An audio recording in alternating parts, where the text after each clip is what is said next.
O hidden life, vibrant in every atom. O hidden light, vibrant in every atom. O hidden light, shining in every creature. O hidden light, shining in every creature. O hidden love, embracing all in oneness. O hidden light, embracing all in oneness. May each who feels himself as one with thee May each who feels himself as one with thee know he is also one with every other. know he is also one with every other.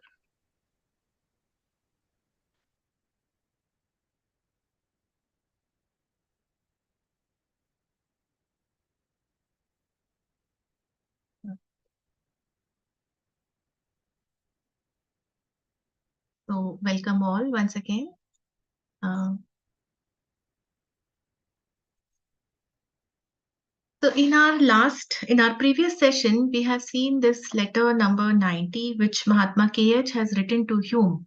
And part of that letter has been extracted by Sinnett and shared. So that is the part which we are studying. In the previous session, what we have covered, I will just cover this in briefly. Mahatma Ji mentioned that God cannot be an individual separate being.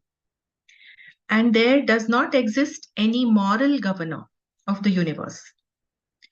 The universe, we know it is made of 7 planes. It is differentiated as 7 planes.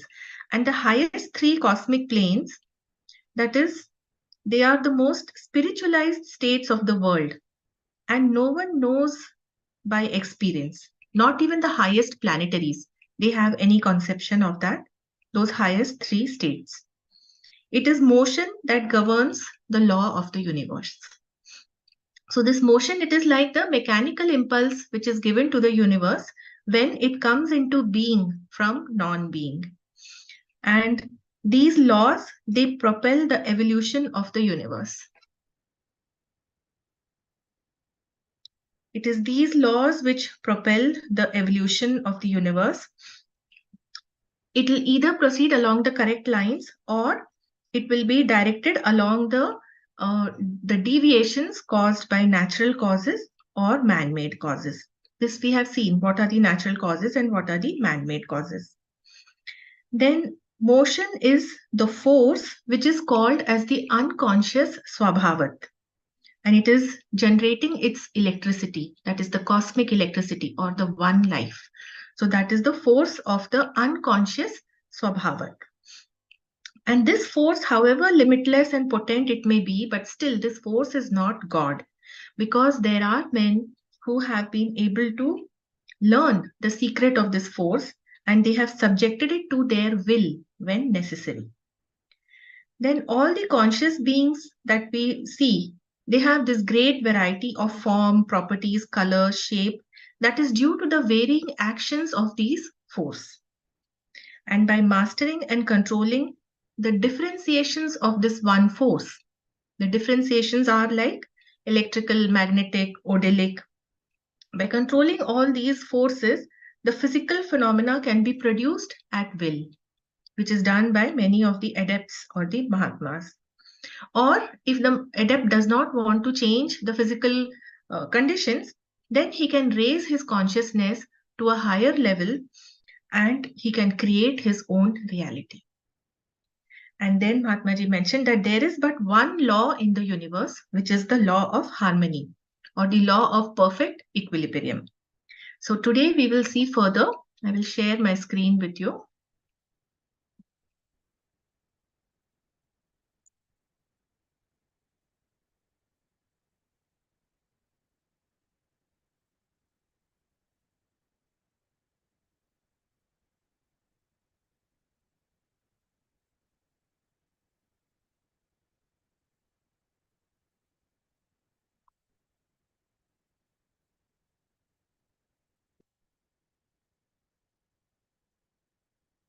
So I think we have completed till slide number 18, where Mahatma Ji says that there is but one law in the universe, the law of harmony, of perfect equilibrium. Now we move further.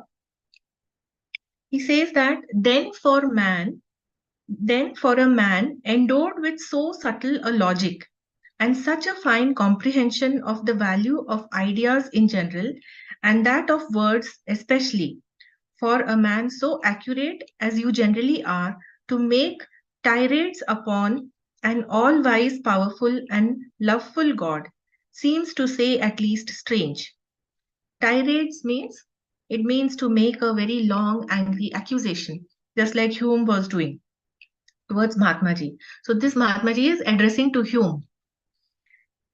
I do not protest at all as you seem to think against your theism or a belief in an abstract ideal of some kind. But I cannot help asking you, how do you or how can you know that your God is all wise, omnipotent, and loveful, when everything in nature, physical and moral, proves such a being, if he does exist, to be quite the reverse of all you say of him? Strange delusion, and one which seems to overpower your very intellect. So, in the beginning, in the first point, Mahatma Ji is saying that Hume, he generally was a man of very refined reasoning and he had precise understanding of general concepts. But his mind was strangely deluded. Delusion. His mind was so deluded that it misled his intellect. His intellect had become clouded and he advocated that the concept of God, it is as if God is a supreme almighty being.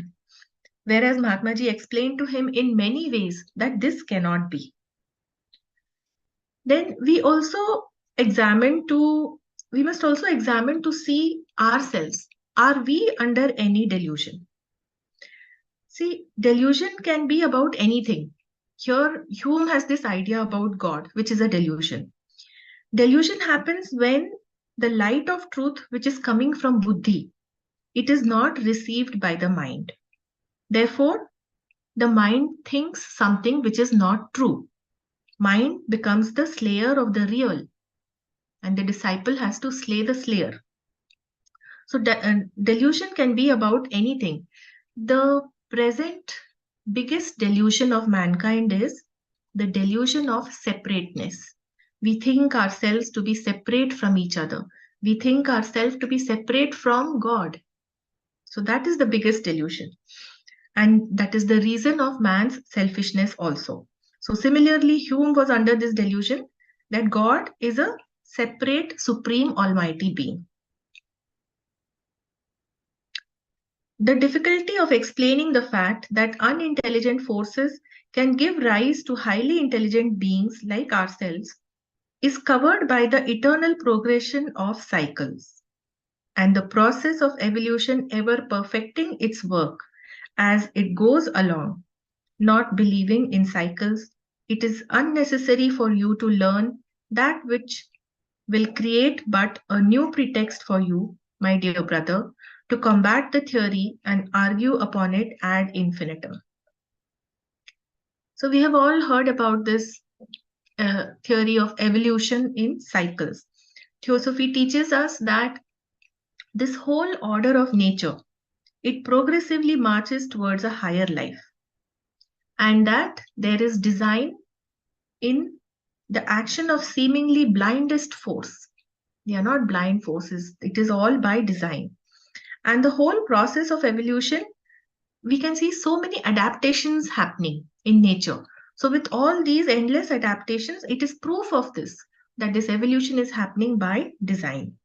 And this evolution, it is an eternal cyclic progression. There are cycles within cycles. From Theosophy, we know that man evolves through these three cycles. First is his biological evolution or evolution of the form. And then there is the intellectual evolution or the evolution of his mind. And then there is the spiritual evolution, which makes him the perfected man. But Hume, he did not believe in this theory of cyclic evolution. And Mahatma Ji mentions that explaining it to him, it would just bring more arguments from Hume. So he does not even bother to go into the details. And then he says, nor did I ever become guilty of the hearsay I am accused of, in reference to spirit and matter. The conception of matter and spirit as entirely distinct and both eternal could certainly never have entered my head. Sorry. However little I may know of them, for it is one of the elementary and fundamental doctrines of occultism that the two are one and are distinct but in their respective manifestations and only in the limited perceptions of the world of senses. So it appears that Hume had accused the master about advocating that spirit and matter are two separate eternals. But the basic occult doctrine, it states that spirit and matter are one. In manifestation, they appear as the polarities of the one. Spirit and matter, they appear as the polarities of the one. And they appear so due to the limitation of our senses. Actually, they are not separate. So we can say that matter is condensed spirit and spirit is sublimated matter. Further, Mahatma Ji mentions, far from lacking philosophical breadth, then, our doctrine shows but one principle in nature, spirit matter or matter spirit. Note it is spirit hyphen matter. That means it is one element. It is not separate. Okay. Spirit matter or matter spirit. The third, the ultimate absolute or the quintessence of the two. If I may be allowed to use such an erroneous term in the present application, losing itself beyond the view and spiritual perception of even the gods or planetary spirits. So this ultimate absolute is Parabrahma, or rather the Mool Prakriti aspect of Parabrahma. The third principle, as the Vedantic philosophers, the third principle says the Vedantic philosophers is the only reality, everything else being Maya, as none of the protean manifestations, protean meaning that which is continuously changing. So all manifestation is continually changing. So that is why it is called protean manifestations of spirit and matter or Purush and Prakriti have ever been regarded in any other light than that of temporary delusion of the senses. Even in the hardly outlined philosophy of Isis, this idea is clearly carried out. Philosophy of Isis is the book Isis Unveiled. Now, in the esoteric Aratic doctrine, it is affirmed that there is only one principle in nature, spirit matter, spirit hyphen matter. So it is just one element. Spirit matter itself arises from and finally gets resolved into the absolute principle, which is its essence. And this essence is the absolute Parabrahma or its Mool Prakriti aspect. Now, about this, even the highest and the most spiritual planetary spirits, they do not know anything. And what Vedantic philosophy affirms, the Vedantic philosophy, it regards Parabrahma as the only reality and the manifested universe of spirit and matter as Maya, because it is forever changing. It is transient, it is fleeting. That is why it is called as Maya. And this idea was already mentioned in that book, Isis Unveiled, which was published in 1877. It was written by Madame Blavatsky with the help of the masters. And in that, this occult philosophy, it was already hinted. In the book of Q Te, spirit is called the ultimate sublimation of matter and matter the crystallization of spirit. And no better illustration could be afforded than in the very simple phenomena of ice, water, vapor, and the final dispersion of the latter. The phenomenon being reversed in its consecutive manifestations and called the spirit falling into generation or matter. So these books of Q-Te, many of you must have read about it. It comes in the Secret Doctrine also. These books, they are a collection of the Tibetan esoteric and exoteric teachings. the stanzas of Dhyan on which the secret doctrine has been written, they have also been taken from the books of Kyute. In one of the volumes of that Kyute books, spirit is called the ultimate sublimation of matter, and matter, the crystallization of spirit. So this illustration, it can very nicely be understood by this example of ice, which is solid matter, and it is turned into water, which is liquid, and then it is turned into vapor, which can dissipate into even more subtle forms of matter. So by analogy, spirit, which is the highest state, it is involving into matter, falling into matter. It is involving into matter or falling into generation. And then the reverse process, that is matter, it is resolving to re-become spirit. And finally, it is abstracted into their ultimate essence, which is Moola Prakriti. So this trinity resolving itself into unity, a doctrine as old as the world of thought, was seized upon by some early Christians who had it in the schools of Alexandria and made up into the Father or generative spirit, the Son or matter, that is man, and into the Holy Ghost, the immaterial essence, or the apex of the equilateral triangle, an idea found to this day in the pyramids of Egypt. So this idea that unity manifests as Trinity, and Trinity is resolved back into unity, it is a very ancient idea, and it is found in almost all the philosophies of the world. When we read the literature, we come across so many trinities like Atma, Buddhi, Manas, Sat, Chit, Anand, okay, or even the logos, that is Shiva and Vishnu and Brahma. So this idea of Trinity, it was adopted by the early Christians, and they interpreted it as the Father, which is the Spirit, the Son, which is matter, and the Holy Ghost, which is the essence of the two, that is Moola Prakriti. So they also had similar Trinity. And this, yeah, okay, so this Father, Son, and Holy Ghost, it is corresponding to spirit, matter, and their source, that is Moola Prakriti.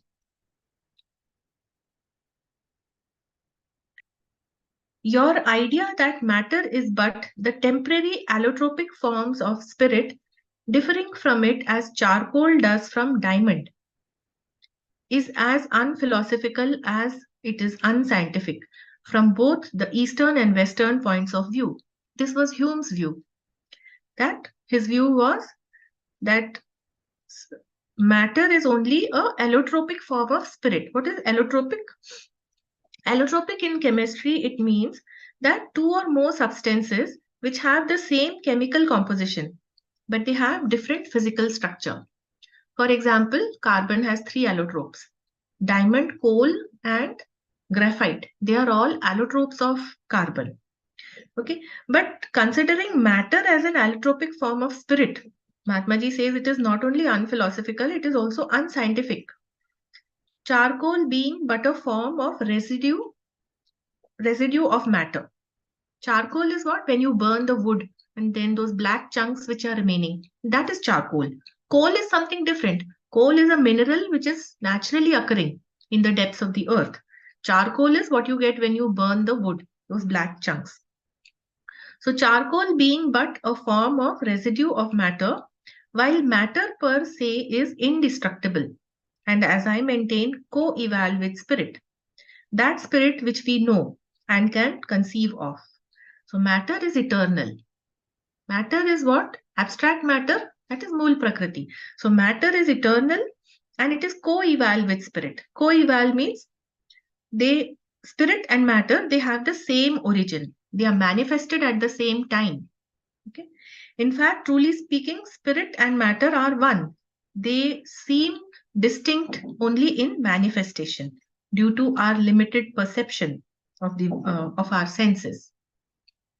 So this matter, it is indestructible and it is co-eval with spirit. And Mahatma Ji is speaking about that spirit which we know and can conceive of. It means the manifested spirit. Okay, because that which is unmanifest, that is abstract and that is unknowable. So it is the manifested spirit with which he is talking about here. The second point, bereaved of Prakriti, Purush, that is spirit, is unable to manifest itself, hence ceases to exist, becomes nihil, without spirit or force. Even that which science styles as not living matter, the so-called mineral ingredients which feed plants, could never have been called into form. So what this means that pure spirit or purush cannot manifest without an upadhi. What is upadhi? Upadhi is the vehicle or the carrier of that spirit. Okay, it is matter, that is prakriti. For example, we know that Atma manifests only through its upadhi, that is buddhi. Pure Atma is abstract spirit. So, without material upadhi of buddhi, Atma is simply unconscious, abstract spirit. Similarly, so for spirit to manifest, it requires matter. Similarly, matter manifests only by the force of spirit. Matter is ensouled by the spirit and developed into form by the force of spirit. So there is no dead or non-living matter. That is why matter and spirit are co-eval. They manifest simultaneously. Spirit ensouls matter. Spirit cannot manifest without matter, and matter comes into form only through the force of the spirit. There is a moment in the existence of every molecule and atom of matter when, for one cause or another, the last spark of spirit or motion or life, call it by whatever name, is withdrawn.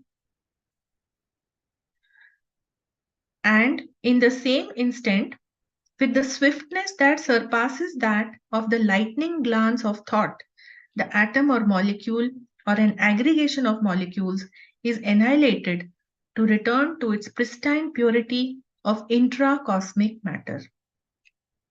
It is drawn to the mother fount with the velocity of a globule of quicksilver to the central mass. This globule of quicksilver to central mass, what is this quicksilver? It is the metal mercury. If you would have seen in the old times thermometer, there used to be this mercury, and mercury it has a very liquid-like texture. It's liquid, and if you put another drop close to it, they mix instantly. They will mix together.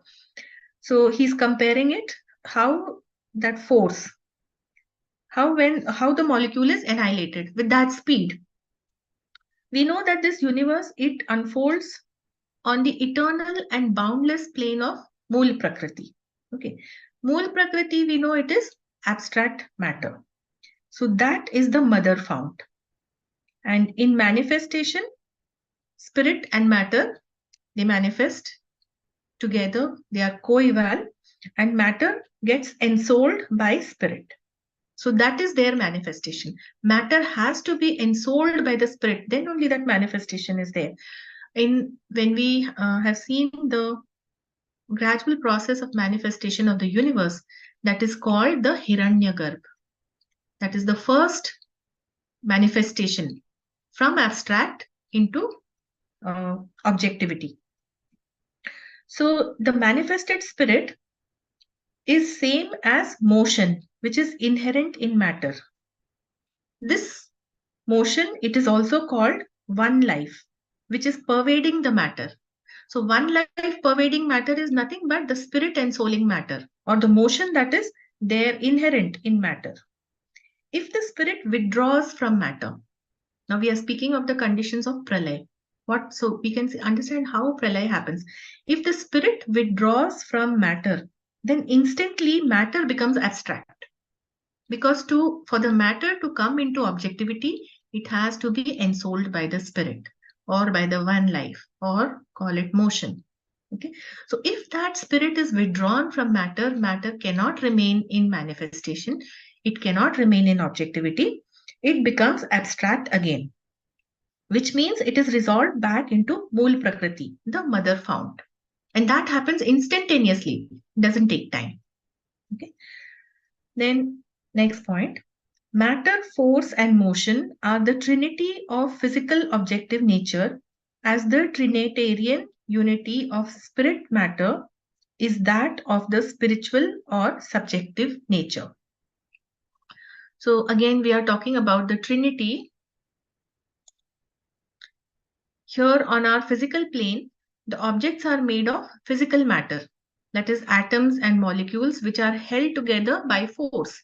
We would have studied in our high school chemistry that the atoms and molecules of any substance, they are held together by force between them.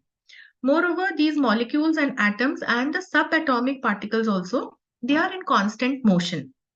They have this vibration and rotation. So this is the trinity of matter, force, and motion, which comes together on the physical plane to form, to give form, or to shape the physical objects that we see. That is how physical objects come into being. And due to these properties of the force and force between the atoms and molecules, various substances have their various shapes. Some is solid, in some cases it is liquid, in some cases it is gaseous. It all depends upon this, the force and how they are held together. That is these atomic particles of any substance. Now, what is happening on the physical plane, the same thing happens on the subjective plane or the spiritual world. The spiritual world is also manifested through a trinity that is emanating from unity. So this trinity is spirit matter or matter spirit, and the third is the ultimate absolute. So just on the physical plane, how we have the trinity of this matter and force and its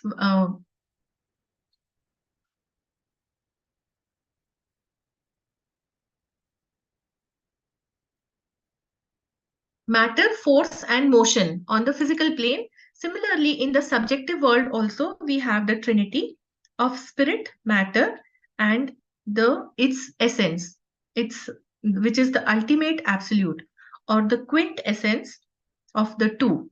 Quintessence of spirit and matter is Mula Prakriti. So, motion is eternal because spirit is eternal. But no modes of motion can ever be conceived unless they be in connection with matter. So, which is obvious. If motion is there, it means something has to move. So, motion is eternal, but it can be known only when it is moving something. Okay, which means it is moving matter. So, spirit matter, it emanates from abstract Mool Prakriti as the force of the spirit. It causes motion or vibration in matter. So that is how it manifests. You look here, Mahatma Ji has taken so much effort to make Hume understand how from the abstract, the spirit and matter, they are manifesting. Then he writes further, and now to your extraordinary hypothesis that evil with its attendant train of sin and suffering is not the result of matter, but may be perchance the wise scheme and the moral governor of the universe. Conceivable as the idea may seem to you, trained in the pernicious fallacy. Pernicious fallacy is, it's a harmful idea because it is spreading misconception. Pernicious is harmful. Pernicious fallacy of the Christian, the ways of the Lord are inscrutable. So this idea, it is very harmful. The ways of the Lord are inscrutable. It is utterly inconceivable for me. Mahatma Ji says nothing like that exists. Firstly, Mahatma Ji has already refuted the idea of the existence of a God as a being or a moral governor of the universe. And secondly, the concept that evil, sin, and suffering in the world, they may be due to God's wise scheme. his wise scheme, because his ways are not comprehensible to man. So evil and sin, they are due to his wise scheme. So this concept, it does not, definitely it does not hold good. Must I repeat again that the best adepts have searched the universe during millenniums and found nowhere the slightest trace of such a Machiavellian schemer, but throughout the same immutable, inexorable law. Now, Machiavellian schemer is, he's a cunning or an unscrupulous person. This person, Niccolo Machiavelli, he was a 15th century Italian philosopher and an author. And he had these radical views. He advocated that such rulers, such unscrupulous rulers who may resort to acts of violence and all, it is justified if the end result is good. So the what it means that the rulers of such kingdoms are very unscrupulous because their ways are not good, even though the end result is good. So Mahatma Ji is saying that God is not such a Machiavellian schemer. This kind of a God does not actually exist.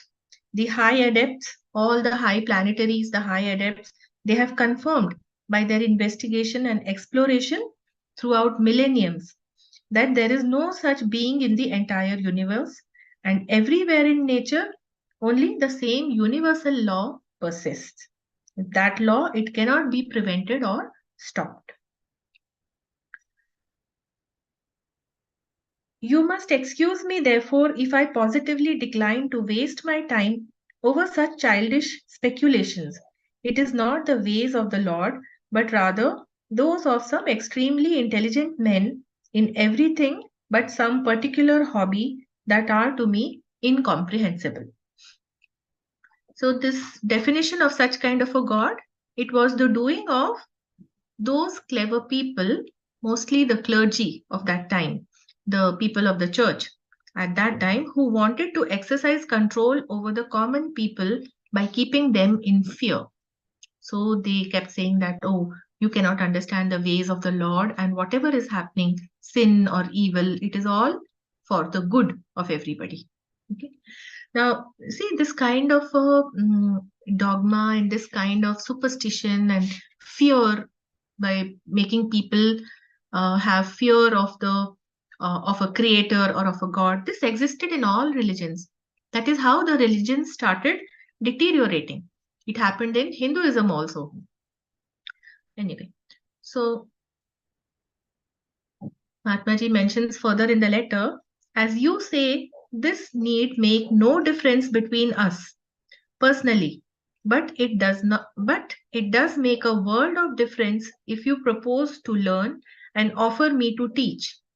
For the life of me, I cannot make out how I could ever impart to you that which I know, since the very ABC of what I know, the rock upon which the secrets of the occult universe, whether on this or that side of the veil, are encrusted, is contradicted by you invariably and a priori. A priori is theoretical deduction of Hume. Hume would, based on his ideas and theories, he has deducted that this is not what Mahatma Ji is saying, not that is not right, and there exists a God. My very dear brother, either we know something or we do not know anything.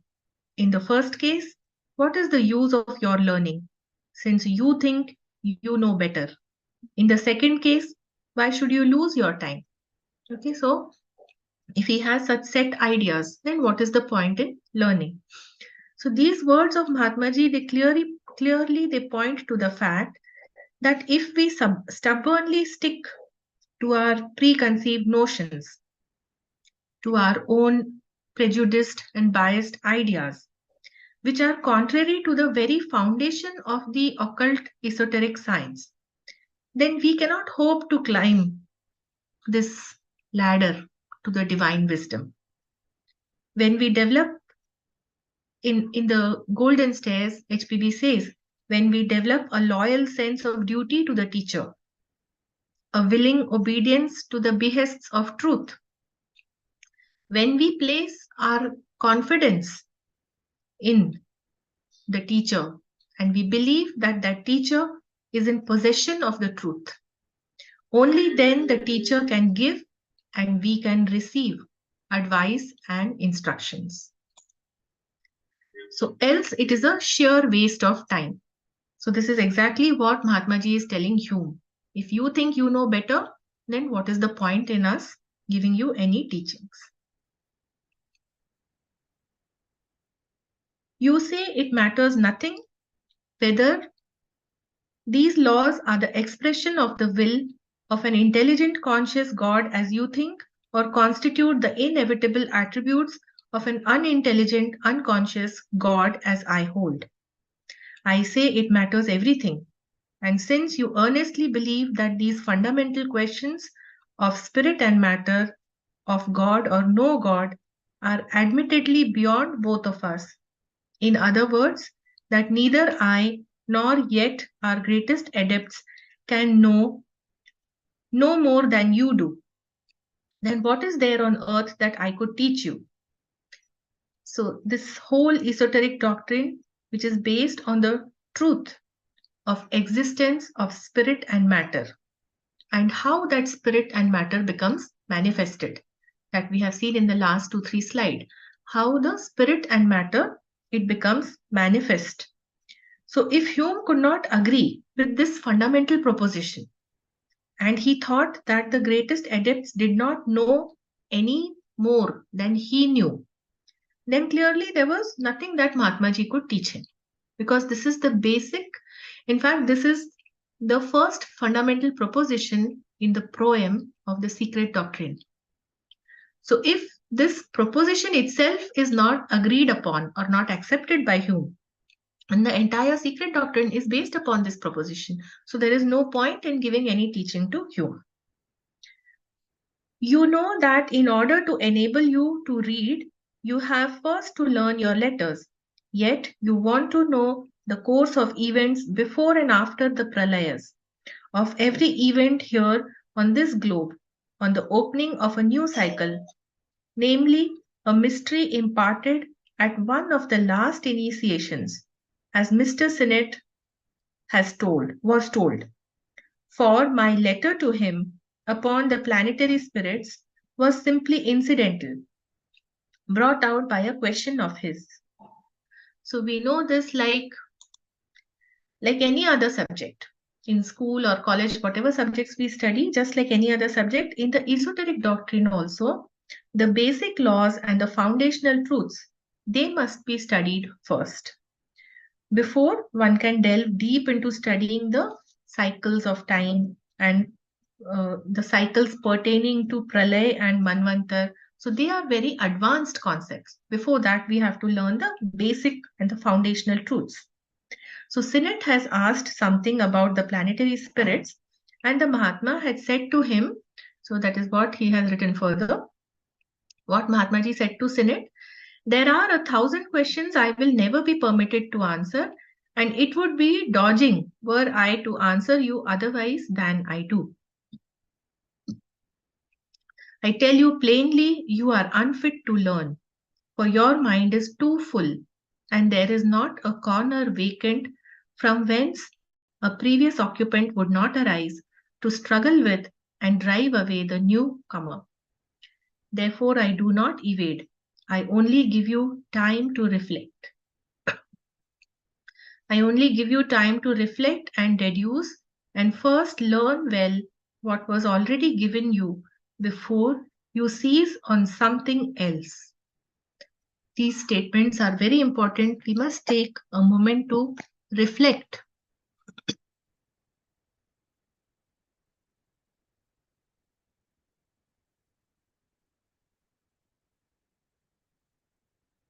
Deeply reflect on these words. Your mind is too full, and there is not a corner vacant. Observe your own mind. Take time to reflect and deduce, and first learn well what was already given to you. Whatever is given to us in the letters, in the secret doctrine, have we learnt it well? So many times we are so eager and impatient to have more knowledge. But Mahatma Ji says that you must learn that which is already given to you. And moreover, our mind is full of our own ideas. So, what that means, if we are too full with our own ideas, our cup is full. There is a beautiful Zen story. I would just like to recount it here. There was a great scholar, and he goes to a Zen master because he wants advice and instructions from that Zen master. But very soon it is evident that this scholar, he is so full of his opinions, so full of his own ideas, that he keeps interrupting the master. So the master suggests that they should have tea. They agree. And the master pours tea in the cup. The cup becomes full, but the master keeps pouring. And then the scholar shouts out that, Master, stop. The cup is already full. It cannot hold any more tea. So the master looks at him and smiles and says, Exactly. You are like this cup. You are so full of ideas that nothing more will fit. You should come back when your cup is empty. So, this is a very beautiful Zen story. And such was the case with Hume, but such may be the case with many of us. That is why we should examine our own self. We must see, is our cup empty? Are we ready to receive? Or we are full of our own ideas? We must stay humble, we must stay open to new ideas, and we must be willing to change our perceptions. The world of force is the world of occultism, and the only one whither the highest initiate goes to probe the secrets of being. Hence, no one but such an initiate can know anything of these secrets. So force belongs to the world of spirit. World of force is the spiritual world or the subjective world. And initiate is the adept who has reached a certain high level. Initiate is the one who has received initiation. That is the knowledge, the protection, and the permission to probe these secrets of the subjective worlds.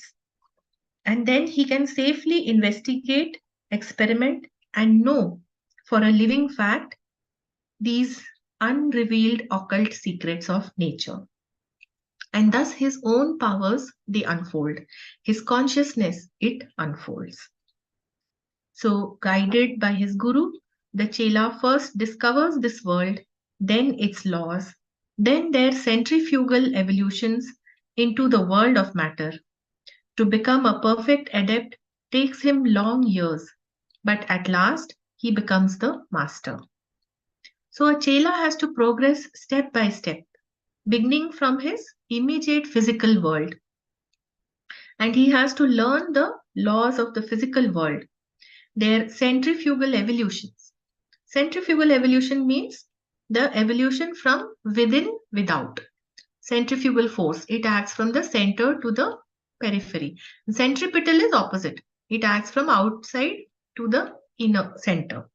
So he has to first learn their centrifugal evolutions, meaning evolutions from spirit world to matter. Okay, how spirit is evolving into matter. So it is not that once a Chela is accepted, then all the highest secrets can be revealed to him at once. Even after he is accepted, it takes him long years of strict spiritual discipline, his sadhana, his tapasya, which will finally make him the perfected man or the perfected or the adept. Okay. The hidden things have become patent, and mystery and miracle have fled from his sight forever. He sees how to guide force in this direction or that to produce desirable effects.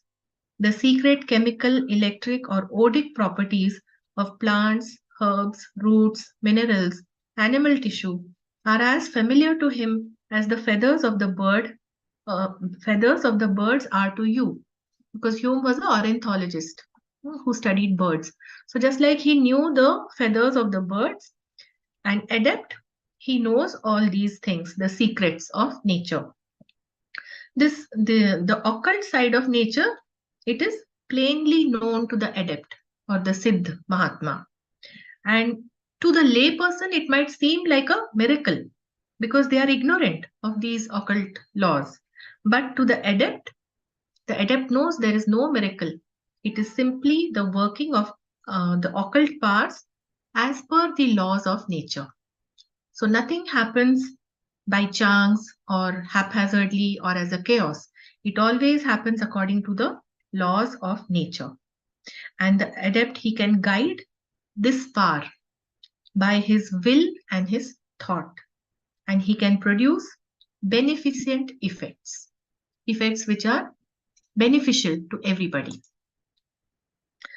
The chemical, electric, and vital forces, these forces which occultly they determine the properties of all things on the physical plane, they are ready knowledge to the adept. And this is how he can control them or manipulate them to produce the effect that he wants. In fact, this is how the Mahatmas have cured HPV more than once. When she had become very, very ill, she was nearly on her deathbed, but they healed her physical body.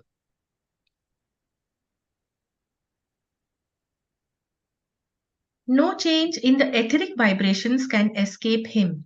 He applies his knowledge, and behold a miracle.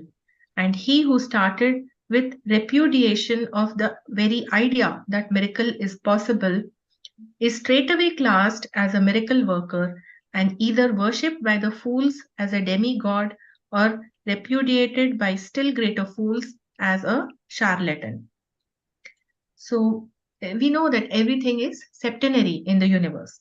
Physical matter is also septenary. And when we look at any physical object, so there might be no change in the solid, liquid, or gaseous or the plasmic state of that object. But still, there can be changes in the etheric states of that object. Etheric states, they are the highest three physical states of the seven. So there are seven physical states. The highest three are the etheric states. There might be changes in that which are not visible or perceivable to a lay person. But the adept, he can cognize such etheric changes. And then he can produce an effect by utilizing his knowledge of the occult laws. So this change which he brings about, it is due to application of the occult law. It is not a miracle. Okay, and the adept says that there is no miracle. But when he produces such phenomena, then straight away he is classed as a miracle worker. So the lay person, to them, the adept becomes someone who can do miracles and they start worshipping him. So this is a very silly thing to do because it is happening by occult law. It is not that that adept is God or something. Or worse still, some people think that he is just a fraudster. He's a cheat. Okay, so there are both kinds of people and they are both ignorant of these occult laws. And to show you how exact a science is occultism, let me tell you that the means we avail ourselves of are all laid down for us in a code as old as humanity to the minutest detail.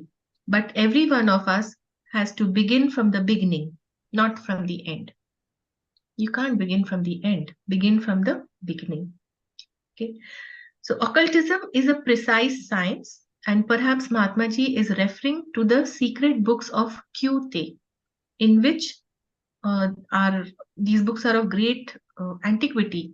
We don't know what is the origin of those books, and in those books, this occult science, it is codified. So perhaps Mahatma Ji is referring to this particular source, and he says that our laws are as immutable as those of nature, and they were known to man and eternity before this strutting gamecock modern science was hatched. So it is not that before modern science came, nothing was known. There was no knowledge. This knowledge of this unchangeable occult laws and their detailed science, it has always been in possession of an unbroken lineage of adepts and gurus. They are the adepts of the great white brotherhood. They are the custodians of this knowledge. This knowledge can never be lost. They are the guide and mentors of humanity, and when the time is ripe, they reveal some part of that knowledge to mankind. Now, this is the last slide in this letter. Okay. If I have not given you the modus operandi or begun by the wrong end, I have at least shown you that we build our philosophy upon experiment and deduction. Learn first our laws and educate your perceptions, dear brother. Control your involuntary powers and develop in the right direction your will, and you will become a teacher instead of a learner. Some very important points over here. Modus operandi, it means instructions on practical methods of yoga. How to put into practice the methods of yoga. So Mahatma Ji has not given that. He has not given it to Hume. He has clearly given some very important instructions on how to proceed in the occult studies. How one can proceed for the occult studies. First of all, he mentions, learn first our laws. This is the first point. The occult laws. We must at least familiarize ourselves with these laws. We should study it is given in the teachings in the Secret Doctrine and the Mahatma Letters and Isis Unveiled. Okay. So learn first our laws. The second point, educate your perceptions. Okay. Educate your perceptions. That means simply empty your cup. Get rid of all the preconceived notions. Be humble and open to new ideas. Be willing to change your perceptions. So that means you should educate your perceptions. The third point he has mentioned is control your involuntary powers. Now, controlling the involuntary powers, what does it mean? In the beginning of the letter, we spoke about the voluntary function of the mind and the involuntary function of the mind. So, involuntary or unconscious functions of the mind in man, what are those? They are like his circulatory system, his respiratory system, right? And his metabolism. So, all these functions, they are involuntary, but they can be controlled by specific yogic practices. But this is not to be attempted by anybody by themselves. This has to always be done under the guidance of a guru. Okay. So if we succeed in the first two, if we learn the occult laws, if we educate our perceptions and we are willing to understand those new ideas and concepts, then perhaps when we are accepted as a disciple, then we may become eligible for this third step. That is to control our involuntary powers. And the fourth one he mentioned, develop in the right direction your will. Now, willpower, this is the highest power that we have at our command, and everybody has it. Everybody has their willpower. It can be developed for beneficial purposes for all, rather than converted to selfish desire. So that is what commonly man is using it. He converts the will into selfish desire, self-centered ideas. Everything is self-centered. But were he to become altruistic or unselfish, then he can command the divine will. Okay. So develop the will in the right direction. When one does these things, then he can master the occult science and he can even teach them to the others, just like the Mahatmas. Then lastly, Mahatmaji mentions, I would not refuse what I have a right to teach. Only I had to study for 15 years before I came to the doctrine of cycles and had to learn simpler things at first. So the key to mastering the occult science, all these occult sciences, it is patience and perseverance. Begin from the basics and proceed to the higher. This is how even Mahatma Ji has done. He says that he himself studied the basics for 15 years, and that is how he came to this stage. So try is another word which Mahatmas have given us in their letter again and again and again. And be patient and be perseverant. Last point, But do what we may and whatever happens, I trust we will have no more arguing, which is as profitless as it is painful. So, argument is of no consequence at all. So, with this, we come to the end of this letter. Very interesting letter, and there are many points. Uh, there are many points which we have to reflect on and observe in ourselves. And now I request Meenakshi ji to give us the translation in Hindi. नमस्ते सभी को. Thank you sister. आज हम letter number 90 का उर्वरित भाग ले रहे हैं. मास्टर के एच कहते हैं कि हम ब्रह्मांड में केवल एक ही नियम को, सद्भाव के संपूर्ण संतुलन के नियम को जानते हैं, मानते हैं. फिर आप जैसे मनुष्य जो तर्कशास्त्र में निपुण हो और विचारों और शब्दों के मूल्य की इतनी अच्छी समझ रखता हो, एक ऐसा व्यक्ति जो इतना सटीक हो, उसका सर्वज्ञ, सर्वशक्तिमान और प्रेमपूर्ण ईश्वर के रूप का भाष्य अजीब लगता है. आपकी आस्तिकता का मैं बिल्कुल भी विरोध नहीं करूंगा, लेकिन मैं आपसे यह पूछे बिना नहीं रह सकता कि आप कैसे जानते हैं कि आपका ईश्वर सर्वज्ञ, सर्वशक्तिमान और प्रेममयी है.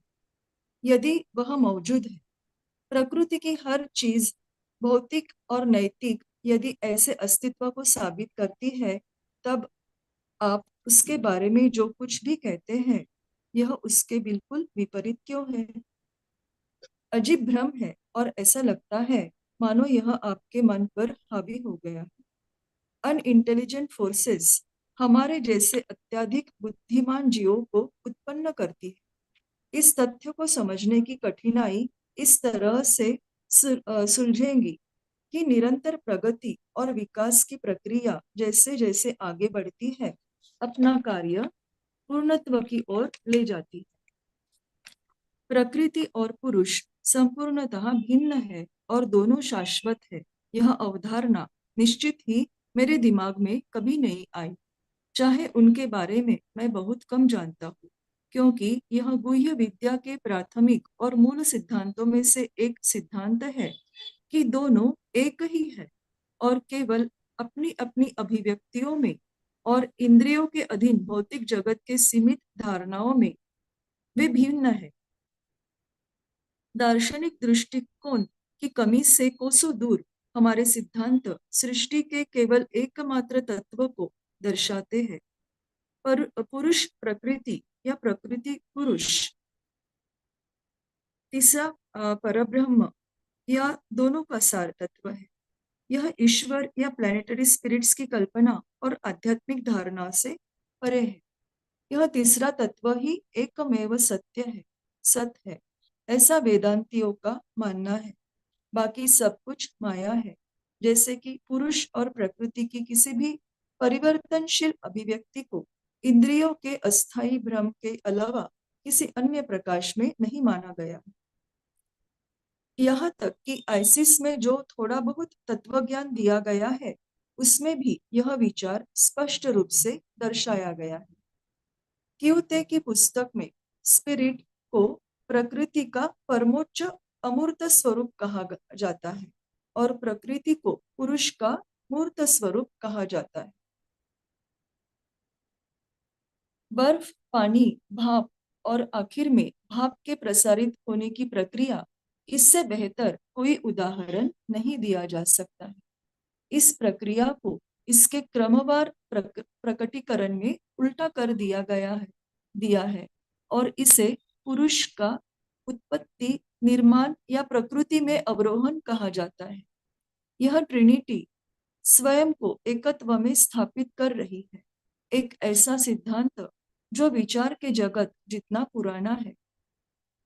अलेक्जेंड्रिया के स्कूल्स में कुछ ईसाइयों ने इसे अधिग्रहित किया और उसे फादर या उत्पादन करने वाला पुरुष, सन या प्रकृति, और होली घोस्ट, अमूर्त सार या इक्विलैटरल ट्रायंगल का शीर्ष, यह कल्पना इजिप्ट के पिरामिड्स में पाई जाती है. इस प्रकार फिर एक बार यह सिद्ध हो गया है कि जब भी मैं मुक्तता के लिए पश्चिमी लोगों की नित्य की शब्दावली का प्रयोग करता हूँ, तब आप मेरे विचारों का पूरी तरह से गलत अर्थ निकालते हैं। लेकिन मुझे यह कहना होगा कि आपका यह विचार कि प्रकृति पुरुष का अस्थायी बहुरूप है, जो उससे भिन्न है, जैसे कि कोयला हीरे से भिन्न होता है, यह उतना ही अदार्शनिक है जितना कि यह पूर्वी और पश्चिमी दोनों दृष्टिकोण से अवैज्ञानिक है। कोयला प्रकृति पदार्थ के अवशेष का रूप मात्र है, जबकि प्रकृति स्वयं अविनाशी है। और जैसा कि मैं कहता हूँ, प्रकृति पुरुष के समकालीन है, वह पुरुष जिसे हम जानते हैं और जिसकी कल्पना कर सकते हैं। प्रकृति के बिना पुरुष स्वयं को प्रकट करने में असमर्थ है, इसलिए उसका अस्तित्व नहीं होता, वह शून्य हो जाता है। जिसे विज्ञान निर्जीव पदार्थ कहता है, वह खनिज घटक जो पौधों का पोषण करता है, उसे भी स्पिरिट या फोर्स के बिना मूर्त रूप नहीं दिया जा सकता था। पदार्थ के प्रत्येक अणु और परमाणु के जीवन अस्तित्व में एक क्षण ऐसा आता है जब किसी न किसी कारण से प्राण या गति या जीवन, इसे चाहे जो नाम दे, उसका आखिरी अंश निष्कासित किया जाता है और तत्क्षण विचार की विद्युत चमक से भी तेज परमाणु या अणुओं का एक समूह इंटरा कॉस्मिक मैटर की अपनी मूल शुद्धता में लौटने के लिए लोप हो जाता है। यह अपने मूल स्रोत की ओर उस वेग से खींचा चला जाता है जैसे पारे की छोटी बूंद केंद्रीय द्रव्य की ओर खींची चली जाती है। पदार्थ, बल शक्ति और गति भौतिक मूर्त स्वरूप की त्रिमूर्ति है, जैसे कि पुरुष प्रकृति की त्रिमूर्तीय एकता आध्यात्मिक या अरूपता की है। गति शाश्वत अविनाशी है, क्योंकि स्पिरिट अविनाशी है। लेकिन गति के किसी भी प्रकार की तब तक कल्पना नहीं की जा सकती जब तक कि वे प्रकृति से संबंधित न हो।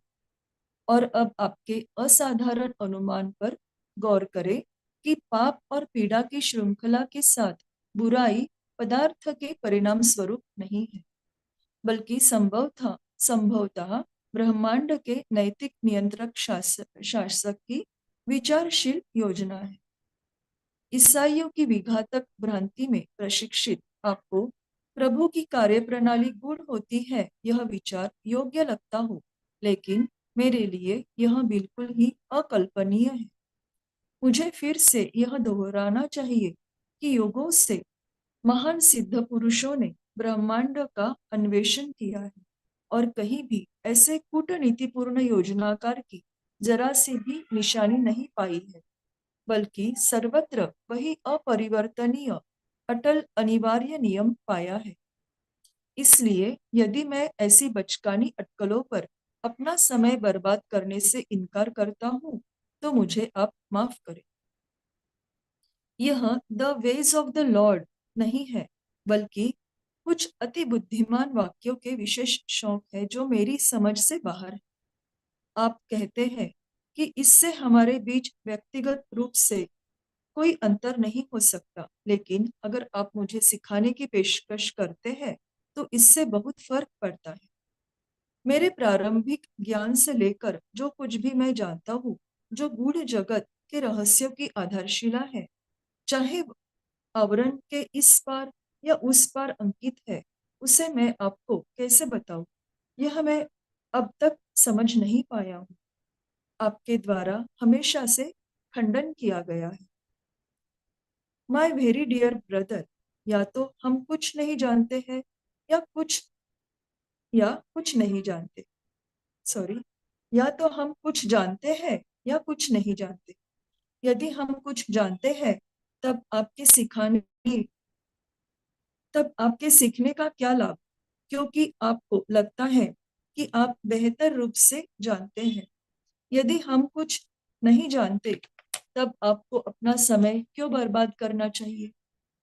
आप कहते हैं कि इससे कोई फर्क नहीं पड़ता कि यह नियम किसी बुद्धिमान सचेतन ईश्वर के इच्छा की अभिव्यक्ति है या किसी अबुद्धिमान अचेतन परमात्मा के अपरिहार्य गुणों का गठन है। हर चीज मायने रखती है, ऐसा मैं कहता हूँ। और चूंकि आप दृढ़ता से विश्वास करते हैं कि पुरुष और प्रकृति ईश्वर का होना या न होना के मौलिक प्रश्न निश्चित ही हम दोनों के समझ से परे है, दूसरे शब्दों में कहे तो न तो मैं और न ही हमारे सबसे महानतम सिद्ध पुरुष आपसे अधिक कुछ नहीं जानते, तब मैं किसी तरह आपको सिखा सकता हूँ। आप यह जानते हैं कि पढ़ने में सक्षम बनने के पहले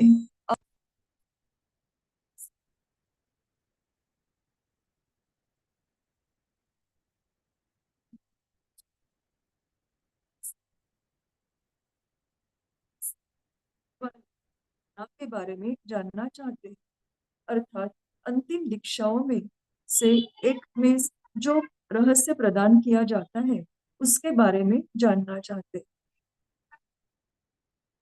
और अब आप कहेंगे कि मैं प्रत्यक्ष मुद्दे को टाल रहा हूँ। मैंने इससे संबंधित अन्य बिंदुओं पर चर्चा की है, लेकिन आपको वह सब कुछ नहीं बताया है जो आप जानना चाहते हैं और जिसकी आप मुझसे मांग कर रहे हैं।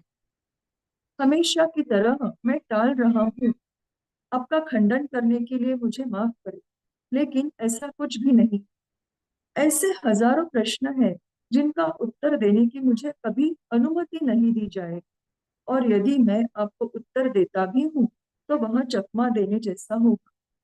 मैं आपको स्पष्ट रूप से बताता हूँ कि आप शिक्षा प्राप्त करने के लिए अपात्र हैं, क्योंकि आपका दिमाग पूर्णतः भरा हुआ है। इसलिए मैं टाल नहीं रहा। मैं केवल आपको चिंतन मनन करने के लिए और नया अर्जित करने से पूर्व पहले जो प्रदान किया गया है उसे अच्छी तरह से जान लेने के लिए समय दे रहा।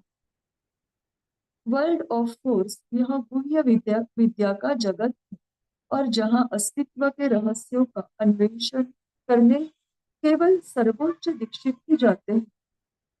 इसलिए इन दीक्षार्थी के अलावा कोई भी इन रहस्यों के बारे में कुछ भी जान नहीं सकता है।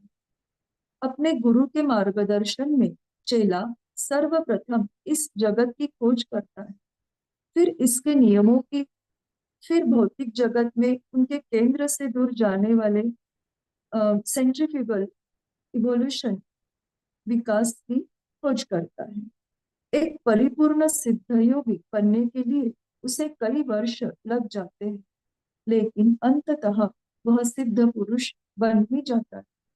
जो गुप्त था वह स्पष्ट होता है, और रहस्य और चमत्कार हमेशा के लिए उसकी नजर से ओझल हो जाते हैं। वांछनीय परिणामों को उत्पन्न करने के लिए शक्ति को इस दिशा या उस दिशा में कैसे निर्देशित किया जाए यह उसे ज्ञात होता है।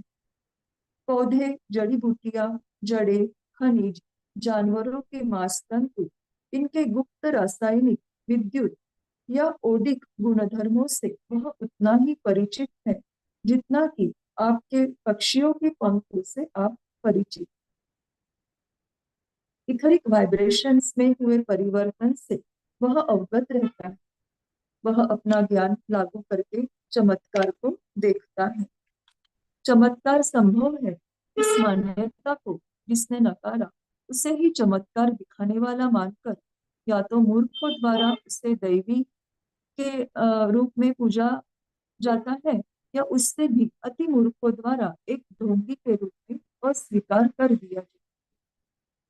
और गुह्य विद्या यह कितनी सटीक विद्या है, यह दिखाने के लिए मैं आपको बता दूं कि हम जिस प्रकार से इसे प्राप्त करते हैं वह सभी हमारे लिए सूक्ष्मतर विवरण सहित सांकेतिक रूप में प्रदान किया जाता है, जो कि मानवता जितना प्राचीन है। लेकिन हम सभी को प्रथम से, प्रारंभ से शुरुआत करनी होती, न कि अंतिम भाग से। हमारे नियम सृष्टि के नियमों जैसे ही अपरिवर्तनीय हैं, और वे आधुनिक विज्ञान के आने से पहले ही अनंत काल से ज्ञात थे। यदि आप इस तथ्य पर सभी के साथ सवाल उठाने और विवाद करने को नहीं चुनते हैं, तब मैं आपको बता दूं कि मैंने आपको कार्यप्रणाली नहीं बताई है या गलत सिरे से शुरुआत नहीं की, लेकिन आपको कम से कम यह दिखाया कि हमारा तत्वज्ञान प्रयोग और परिणाम पर आधारित करते। प्रिय बंधु, प्रथमतः हमारे नियमों को जाने और अपनी समझ को प्रशिक्षित करें। अपने इनवॉलंटरी पावर्स पर नियंत्रण रखें और अपनी इच्छा शक्ति को उचित दिशा में विकसित करें और आप एक शिक्षार्थी के बजाय शिक्षक बन जाएंगे। सिखाने का जो मुझे अधिकार है उसे मैं नकारूंगा नहीं। साइकिल्स के सिद्धांतों पर आने से पहले मुझे 15 वर्षों तक अध्ययन करना पड़ा और आरंभ में मूलभूत चीजें सीखनी पड़ी। लेकिन हम चाहे जो करें और चाहे जो भी हो, मुझे लगता है हम और कोई बहस नहीं करेंगे जिससे कोई लाभ नहीं, बल्कि पीड़ादायक ही। Thank you. Namaste. Thank you, Meenakshi ji. This was a very difficult translation and you have done it very beautifully. Thank you so much. And now our forum is open for the participants. If there is any point to be discussed or any clarifications are needed, we can take them now.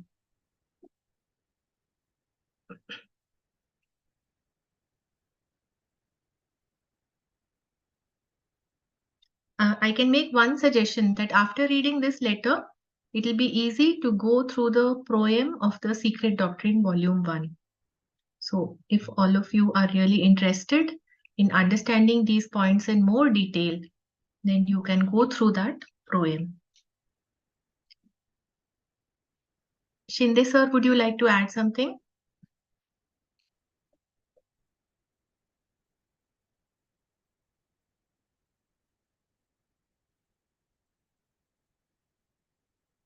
No adding, but Namaste sir. thank you. Namaste.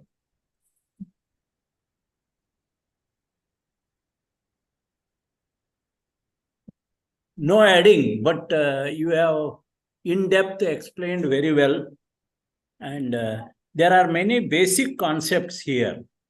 Concept of God, concept of spirit, concept of force, matter, spirit and matter. All these you explained very well. And I also thank to Meenakshi also, she has translated it. Yes.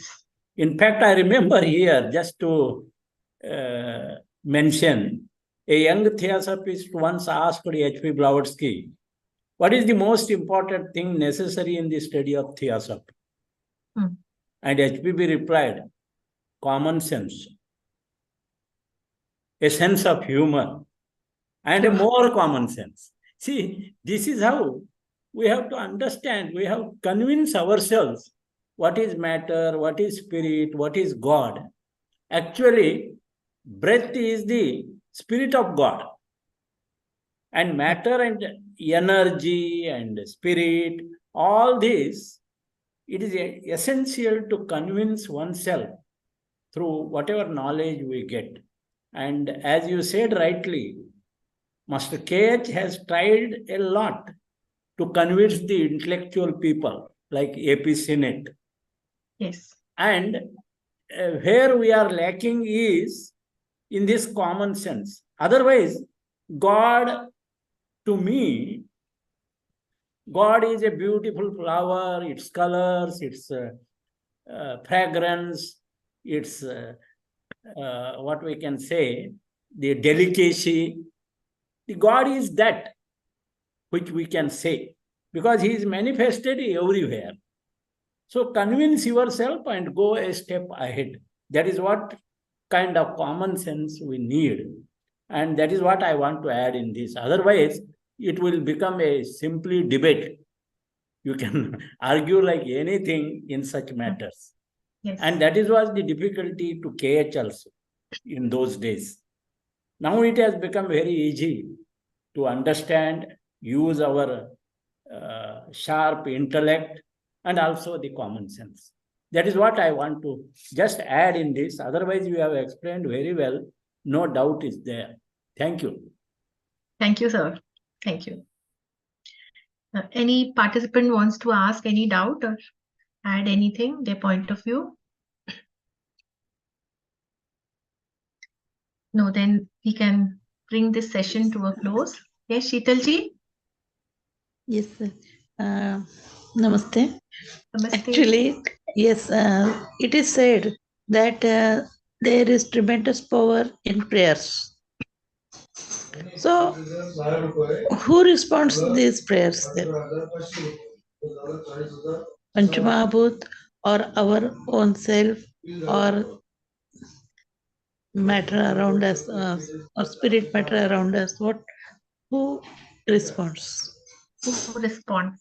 Okay, I will share my point of view, then perhaps Shindeji can also share his idea.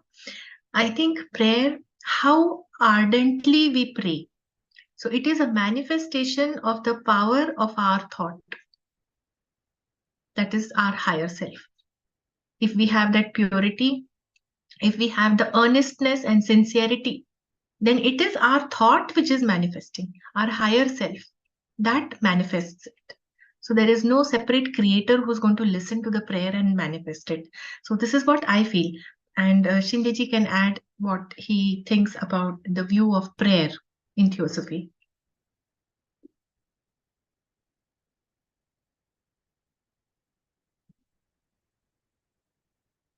Sir, I think you are muted. Please unmute. Prayers, rituals, all these definitely help to progress spiritually, because prayer is, we are talking with God. That is what it is said. Actually, prayer is, we want to talk with God, whatever verbs we have, whatever words we have. With that, we want to praise Him, we want to talk with Him, we want to communicate with Him. And when we are silent, peaceful, that time God is talking with us. This is what the prayer and silence may help us to understand. But prayer and rituals definitely help us to purify ourselves, to become sensitive. They are essential if we understand the real significance of those things. We are not avoiding any prayers or rituals, but they are definitely helpful if we do it with full understanding and common sense, what I said in the beginning. That is what I want to say. Thank you, VIBHA.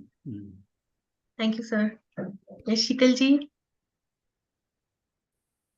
Yes, thanks, ma'am, and thanks in this. Thank you. Thank you very much. Most welcome. Any other question? I'd just like to add something that the talk in this letter regarding these occult forces for healing, I think now it's quite, all of it is no longer kind of hidden or occult, because we are all aware of pranic healing, Reiki, and so many forms of healing of that etheric double. So that's one aspect that it's become more and more obvious to us. At that time, probably in the 19th century, none of these things were known. But now, like, it's kind of an accepted way of treatment, like ultraviolet light or infrared light is being used even in allopathic treatment. So there is there's a lot of recognition of the fact that there is some other electromagnetic or plasmic body which is affecting our body. So there is something definitely there. There's so much research. The other aspect, like to say to Sheetalji's question regarding does prayer work? So it depends on what you're praying for. If you're praying for something for your own self, then I think it creates the mental conditions for success in the item that you're praying for. So you start, working towards that objective which you are praying, and that results in a positive way. Regarding if you're praying for somebody else, then it's only, as much effect a good vibe can have. I mean, like the vibes we get in a temple, or the vibes we get meeting a good person, or a sense of positivity. I think that effect is little much lesser than the effect it has on your own self or your own prayers. I mean, if you're praying for your own self. On others, I mean, prolonged prayer, many years of prayer might have effect, but it's not. I don't think it's going to be a very huge, miraculous effect. That's what I feel. At least the kind of people, the normal people we're talking about who pray. And regarding this God within us is our higher self. I mean, which Cindy just pointed out that when we are silent, God speaks. That God is our higher self. So even when we die, people say that they see a light. They are actually seeing the higher self. This has come out in some theosophic lectures also very clearly that that light is our higher self which we see. Just these points. Thank you, Vimalji, for sharing your views with us. And everybody is encouraged to think along these lines and understand for themselves what is God, what is prayer, what is healing. So with these words, we bring this session to a close. It has become a rather long session. Thank you all for being here with us. And next Friday, we will continue with the next letters. So we'll close the session with our closing prayer.